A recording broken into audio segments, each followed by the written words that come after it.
In today's video, I'm going to teach you how to flip an image in Photoshop. Whether you're looking to create a mirrored effect or simply want to explore creative possibilities, flipping an image is a straightforward process that can add a fresh perspective to your work. Let's dive in. First things first, you'll need to open your image in Photoshop. Simply start the application and load up the image you want to work with. If you're unsure how to do this, just head to the menu bar at the top, click on File, and then choose Open. From there, navigate to where your image is stored on your computer, select it, and press Open. Now, before making any adjustments, let's ensure your image is ready for editing. Sometimes, the background layer in Photoshop is locked by default, which can restrict your ability to make certain changes.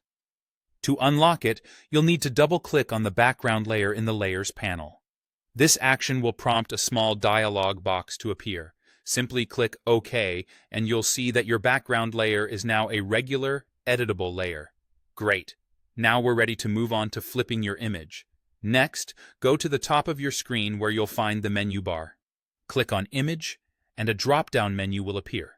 From this menu, hover over Image Rotation, which will bring up another set of options. Here is where you decide how you'd like to flip your image.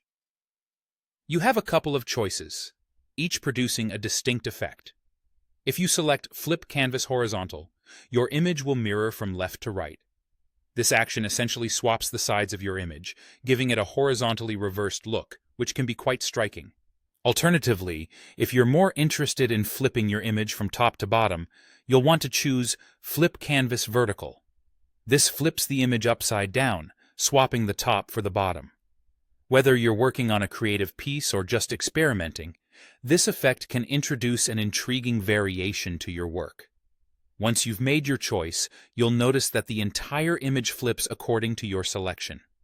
It's important to note that this operation affects all layers in your image, so if your project comprises multiple elements, each one will flip in unison. This makes it an efficient way to create consistent effects across your entire composition.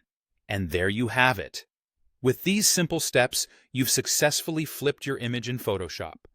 I hope this guide has been helpful, and don't hesitate to experiment with these tools to see how they might enhance your creative projects. Thanks for watching, and I'll see you in the next video.